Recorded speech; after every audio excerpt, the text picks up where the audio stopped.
Good morning, welcome back to my channel. আশা করি তোমরা সবাই খুব ভালো আছো আর আমিও ভীষণ ভালো আছি। এখন বাজে সকাল 9টা আর আমি এখন রয়েছি রান্নাঘরে। প্রভাতের জন্য বসিয়েছি একটুখানি ভাত আর একটা কুকারের মতো হচ্ছে ডিম সেদ্ধ। পাপা এখনও ঘরে ঘুমাচ্ছে আর প্রভাত গেছে জিমে। আজকে বাইরের ওয়েদারটা ভীষণ খারাপ, বৃষ্টি হচ্ছে না কিন্তু মানে বৃষ্টি সকালবেলা হয়েছে কিন্তু আমার চোখে পড়েনি। যাই হোক, ওয়েদারটা ভীষণই খারাপ, পুরো একদম মেঘলা হয়ে রয়েছে। তো জানি না প্রভাত যখন অফিস বেরোবে তখন আবার বৃষ্টি হবে, কারণ রোজই তাই হয়। আমি একটা ওভেন খালি হয়ে গেলে আমি একটুখানি খাবো চা, কারণ চা খাইনি এখনো পর্যন্ত। আর ডালিয়া করবো প্রভাতের জন্য। ডালিয়া প্রভাত খেয়ে যাবে এবং পাপারও হয়ে যাবে। পাপা উঠলে একটুখানি পাপাকে ডালিয়া খাইয়ে দেবো, ভালোই হয়েছে, ভালো খাবার পাপার জন্য। আর কালকে রাতেবেলায় প্রভাত বলে রেখেছিল যে সকালবেলা ডালিয়া খেয়ে অফিস যাবে।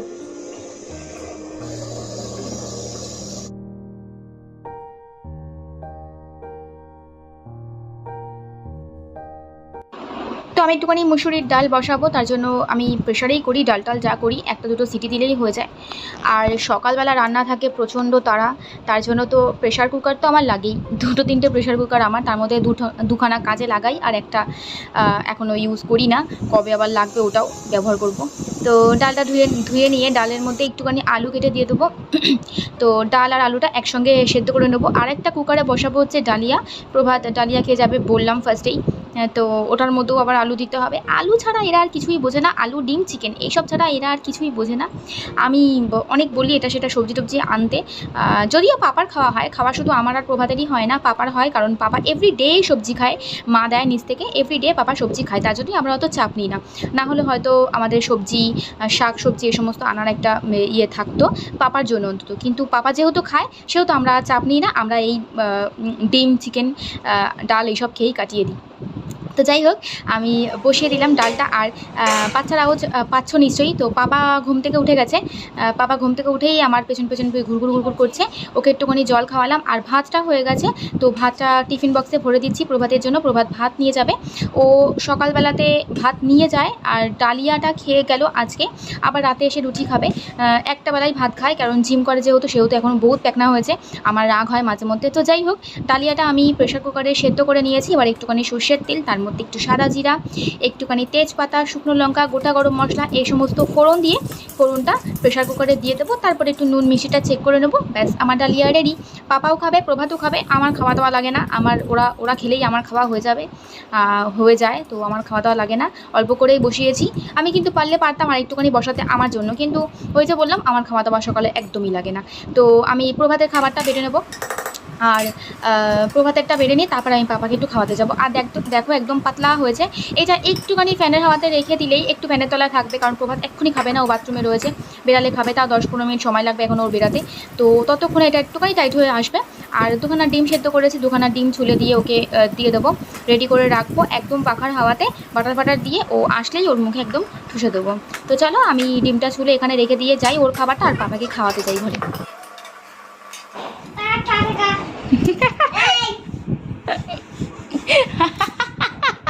বাইরে রোদ্দুর উঠছে।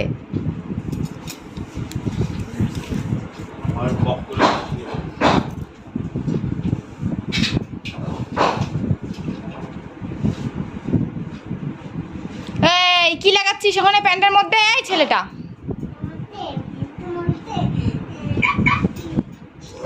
ওকে নিতে হবে না, আমি পড়তে বসাই ওকে।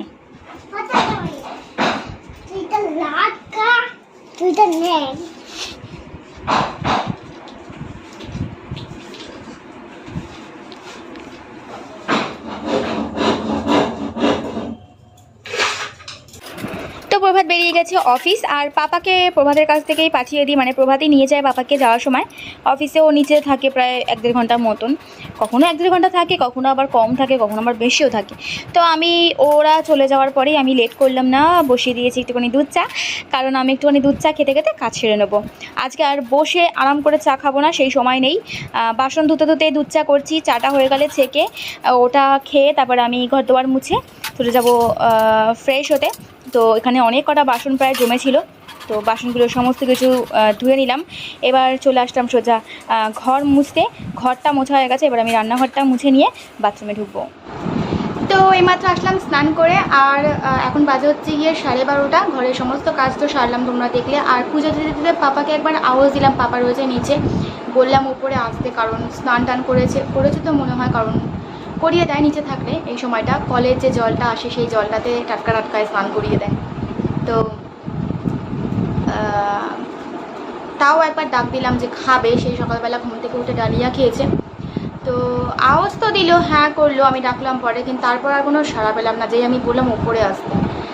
তো এখন বললাম 12:30 বাজে, 12:40 বাজে, আর আমি তো সকাল থেকে কিছুই খাইনি এখনও পর্যন্ত। খিদে পাচ্ছে। এবার ওকে ডাক দিয়ে ওকে খাইয়ে তারপর আমি খাওয়া দাওয়া করবো। আর সকালবেলা তো দেখলে যে ডাল করলাম, ডিম সেদ্ধ করলাম, আলু সেদ্ধ দিয়েছিলাম, প্রভাতকে ভাত দিলাম ওই দিয়ে, আর ও ডালিয়া খেয়ে গেল ডিম সেদ্ধ দিয়ে। আর কালকে যে আলু পোস্ত করেছিলাম, সেই আলু পোস্ত একটুখানি রয়েছে, একটুখানি না ভালোই রয়েছে। তো আমি ডাল আর আলু পোস্ত দিয়ে ভাত খাবো। ভাতও করেছি সকালবেলা গরম গরম, আর পাপাকেও ভাত খাওয়াবো ডাল দিয়ে আর আলু সেদ্ধ দিয়ে।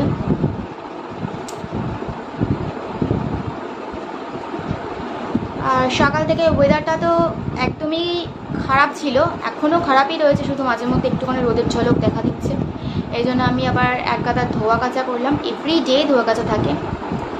আর পাপার জন্য আর প্রভাতের জন্যই বেশি থাকে, আমার অত বেশি জামা কাপড় বেরায় না, ওরা বিশাল উৎপাত করে জামা কাপড় নিয়ে। পাপার তো মানে মিনিটে মিনিটে জামা কাপড় চেঞ্জ হয় আর কি। এই জল খেতে গিয়ে জল ফেলে দিল, এই মানে খেলতে গিয়ে একটা জামা ভিজিয়ে দিল, এই সমস্ত করে। তো ওর জন্য এভরিডে আমাকে জামা কাপড় ধুতেই হয়। আর প্রভাত একটা জামা 10 মিনিটের জন্য পরলে ওই জামা আর মানে চেপড়ালে জল বেরাবে এরকম, মানে এত ঘামে আর কি। আর মেলে তো দিয়ে আসলাম, রোদ্দুরে উঠেছে, তাকে রয়েছি, মানে তাকিয়ে রয়েছি যে কখন আবার মেঘ করে আসে, বৃষ্টিটা নামে হুড়মুড়িয়ে। মেঘ করে আসলে সময় দেয় না, হুড়মুড়িয়ে বৃষ্টি নামে। তো সেটাকে দেখতে হবে, খেয়াল রাখতে হবে, কারণ যেইটুকুনি শুকাবে রোদ্দুরে তারপর আবার সেইটুকুনিও ভিজে যাবে বৃষ্টিটা হলে। তো দেখি বাবাকে ডাকি কখন আসে দেখি। আর দু থেকে 3 দিন ধরে বর্দি ভীষণ ফোন করে, একদম সময় পাই না কথা বলার সঙ্গে। তাই ভাবলাম আজকে এখন একটুখানি ফ্রি হয়ে রয়েছি। আর কালকে রাতের বেলাতে আমি এডিটিং শেষ করে রেখেছি, মানে ভিডিও এডিট করে রেখে দিয়েছি, যেটা আমি দুপুরবেলা খাওয়া দাওয়া করে রেস্ট নিতে করি পাপাকে ঘুম পাড়িয়ে। কিন্তু আমি গতকালকে আমার রাতে ঘুম আসছিল না কোনো কারণে, তো 3টে অবধি বসে আমি এডিটিং করেছি। তাই ভাবলাম আজকে দিদির সঙ্গে একটুখানি গল্প করবো। মেজদির সঙ্গে অতটা কথা হয়, কারণ পাশাপাশি থাকি, ও আমার বাড়ি আসে, আমি ওই বাড়িতে যাই, কিন্তু বর্দি তো অনেকটা দূরে থাকে। তো ওর সঙ্গে শুধুমাত্র ফোনেই যোগাযোগ, ও 6 মাসে 9 মাসে একবার আসে। তো সেটাও যদি না হয়, মানে ফোনও যদি একটু না করি, তো একটুখানি কেমনটা লাগে। তো ভাবলাম একটুখানি আজকে খাওয়া দাওয়া করে, ও একমাত্র ফোনও করেছিল আমাকে, আমিই বললাম তুই রাখ, আমি 1:30 নাগাদ তোকে ফোন করবো খাওয়া দাওয়া করে। তো আজকে একটু দুপুরবেলা জমিয়ে দিদির সঙ্গে ফোনে গল্প করবো, বহুদিন কথা হয়নি। চলো তোমাদের সঙ্গে একটু পরে আবার কথা হয়েছি। পাপার জন্য দিয়েছে সোয়াবিন আলুর তরকারি, এর ভিতরে একটা মাছ রয়েছে, আবার মাছ ভাজা, আবার একটু পটল আলু ঝিঙা এসব সেদ্ধ দিয়ে দিয়েছে উপর দিয়ে, মানে নিচ থেকে আসলে এই খাবারটা পাপার জন্য। আর আমি এই যে ভাত ডলছি, কারণ ভাতটা ভালো করে না হলে খেতে পারে না। আর এই যে ও ঘোরাঘুরি করছে। কি খাবা এখন? ম্যাগি খাবা? পিঠে দুমদাম দিয়ে দেবো। তো আমার এখানে পাপাকে হয়ে গেছে খাওয়া না, পাপা এখানে একটুখানি খেলা করছে, আবার পুজো দিয়েছি, সেখান থেকে মিষ্টি তুলে এনে দিলাম, খেলো। এখনও জল খাইনি, খাওয়াবো। আর আমি একটুখানি আলু পোস্তটা গরম বসিয়েছি, কারণ যেহেতু ফ্রিজে ছিল তাই জন্য গরম বসিয়েছি। মানে ভাত খাবো, এবার খিদে পাচ্ছে খুব জোরে। আর এখন বাজে 1:10, পাপাকে খাওয়ালাম এইমাত্র, নিচ থেকে খাবার দিয়ে গেছিলো, বললাম তোমাদেরকে। সোয়াবিন আলুর তরকারি দিয়ে পাপা খুব সুন্দর ভাত খেলো। পাপা সোয়াবিন খেতে চায় না, কারণ হচ্ছে গিয়ে সোয়াবিনটা এখনও পর্যন্ত মুখে চিকেন দলা করে ফেলে দেয় আর কি, রসটা চুষে। তো দেখলাম সোয়াবিনগুলো খেলো, লাস্টে 2টো মনে হয় ফেলে দিয়েছে। যাই হোক, আমি একটুখানি খাওয়া দাওয়া করি, একটু দিদির সঙ্গে গল্প করি, তোমাদের সঙ্গে আবার বিকেলবেলা দেখা হচ্ছে। গুড ইভিনিং, এখন বাজে সন্ধ্যে 7টা, আর আমি এখন রেডি হয়ে যাচ্ছি একটুখানি। কোথায় যাচ্ছি ঠিক জানি না, মানে আমাকে প্রভাত বললো রেডি হতে, এখন না অনেকক্ষণ আগে। সে দুপুরবেলা ও আমাকে ফোন করে বলেছিল, যেমন গতকালকে তোমাদেরকে আমি বলেছিলাম যে আমরা একটুখানি বেরাবো। তো গতকালকে জানতাম আমি কোথায় যাব, তো সেখানেই আজকে যাচ্ছি কিনা সেটা না বেরালে বুঝতে পারবো না। আর বেরাই আগে, দেখি কোথায় যাই, তোমরা তো দেখতেই পারবে আমি কোথায় যাব। আর এখনও পর্যন্ত যদিও ও আসেনি, 7টা বাজেও, অনেকক্ষণ বেরিয়েছে অফিস থেকে, এতক্ষণ চলে আসার কথা, জানি না কোথায় গেছে। অফিস থেকে বেরিয়ে কোথায় ঘুরে ওই জানে। তো আসুক, বেরাই। আমি সন্ধ্যাবেলা চাও খাইনি, যখন জানতে পেরেছি যে বেরাবো আজকে, তাই ভাবলাম যে বাইরে থেকেই খাবো, কারণ এখন মানে এমনি খাইনি চাটা, ভাবলাম বাইরে দিয়েই খাবো চাটা, দুধ চাই খাবো। তো পাপাকে নিয়ে গেছে, বাবা অনেকক্ষণ আগে নিচে, বাবাকে ওকে খাইয়ে দিয়েছি, বাবা নিচে নিয়ে গেছে, খেলা করছে, পড়তে বসে মায়ের কাছে। আমি পড়তে টড়তে বসাই না, তার জন্য মা বসায়। তো এখন অপেক্ষা, প্রভাত আসবে, তারপরে একটু বেরাবো। তো আসুক প্রভাত।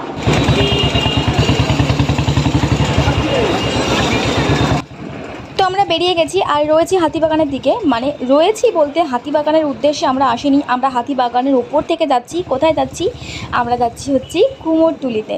কুমোরটুলিতে যাচ্ছি, তার কারণ কুমোরটুলিতে যাই, তারপর তোমরা দেখতে পারবে। তো চলো যাওয়া যাক।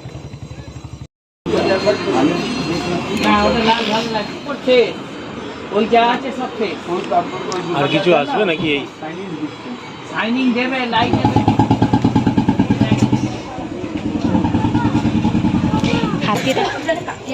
এই যে এইটার কিরকম প্রাইস আছে? এই যে এইটার, এই কি আঁকতো সেই ড্রয়িং করতে গিয়ে? না না না না, সেটা মনে হয় ইয়ে না, রাজুর বউ না? রাজুরও বিয়ে, রাজু পিয়ালি পিয়ালি হ্যাঁ? পিয়ালি পিয়ালি পিয়ালি লম্বা করে, লম্বা না একটু করে?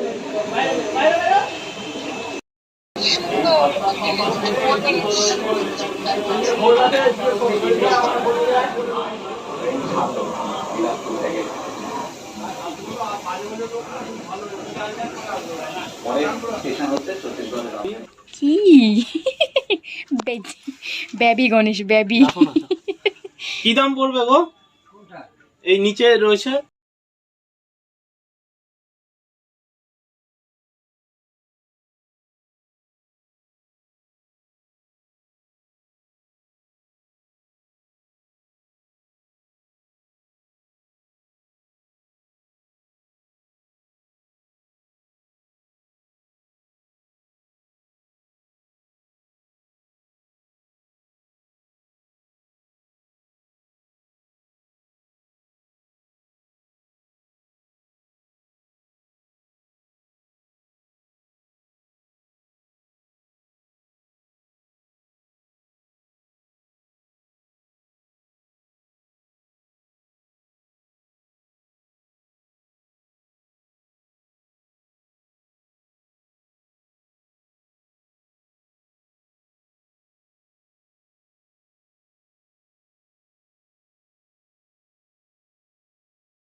কারণ কুমোরটুলিতে যাওয়ার রাস্তায় একটু চা খেয়েছিলাম, যেহেতু ঘরে চা খাইনি বললাম, আর বাড়িতেই মাত্র ঢুকলাম।